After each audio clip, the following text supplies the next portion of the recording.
दीपावली के दिन कर्जे से मुक्ति पाने के लिए, व्यापार की वृद्धि के लिए केवल एक काम करिए,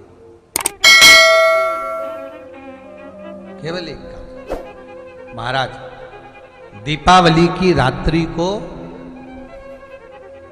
ठीक 11:30 से 12:30 के बीच में, मध्य बिंदु रात्रि को, पीपल अगर पास में हो तो पीपल, आंवला पास में हो तो आंवला, बेलपत्र पास में हो तो बेलपत्र, इन 3 वृक्ष जो आपके पास में हो, जो नजदीक में हो, लगाना एक ही के नीचे है। ये नहीं कि तुम तीनों के पास पहुंच जाओ, लगाना एक ही वृक्ष के नीचे।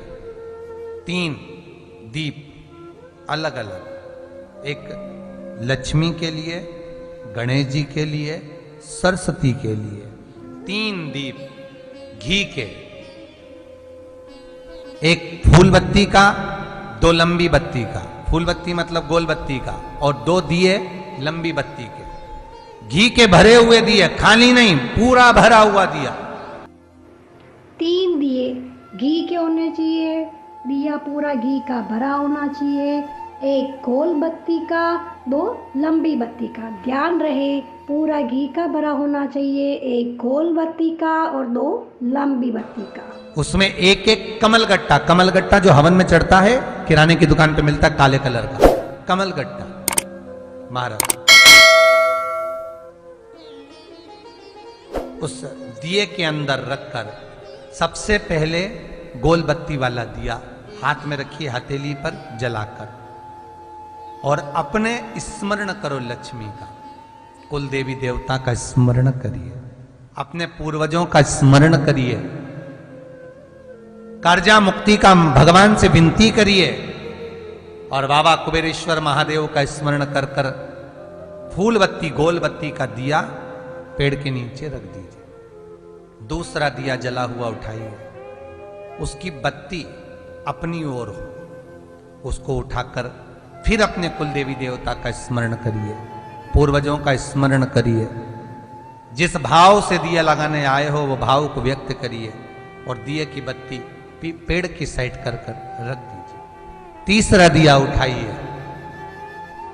अपने मन की कामना कर कर, जिसका कर्जा चुकाना है, व्यापार वृद्धि के लिए, संपदा के लिए विनय करिए, और उस दिए को जब उठाओ तो उसका मुख उधर का होना चाहिए, बोलते समय, स्मरण करते समय। जब नीचे रखोगे तब दिए का मुख अपनी ओर होना चाहिए। झोली पसार कर वृक्ष के नीचे प्रणाम करिए, नमन करिए, और झोली को वापस अपनी ओर गिरा लीजिए, घर चले जाइए। 3 दिए लगाने हैं एक ही पेड़ के नीचे, ध्यान रहे 3 दिए लगाने हैं एक ही पेड़ के नीचे। तीनों दिए, एक गणपति जी का, एक लक्ष्मी जी का और एक सरस्वती जी का। और झोली को वापस अपनी ओर गिरा लीजिए, घर चले जाइए, पलट कर मत देखिए, सीधे घर प्रवेश करो, और घर में जाकर अपने लक्ष्मी की जो पूजन करी है वहां प्रणाम कर लो साहब। 1 रुपया पूजन वाली जगह पर जहां लक्ष्मी की पूजन करी थी वहां 1 रुपया कोई रखा हो, कोई चांदी का सिक्का रखा हो, उसको उसी समय अलमारी में या तिजोरी में पटक दीजिए। जिंदगी में कभी संपदा की कमी नहीं आ सकती, कितना भी कर्जा होगा, माता लक्ष्मी, गणेश और सरस्वती, भगवान कुबेरेश्वर महादेव साल भर के अंदर ऐसा व्यापार खींचेंगे कि तेरा कर्जा चुक जाएगा, दूसरी बार तुझे पर कर्जा होगा ही नहीं।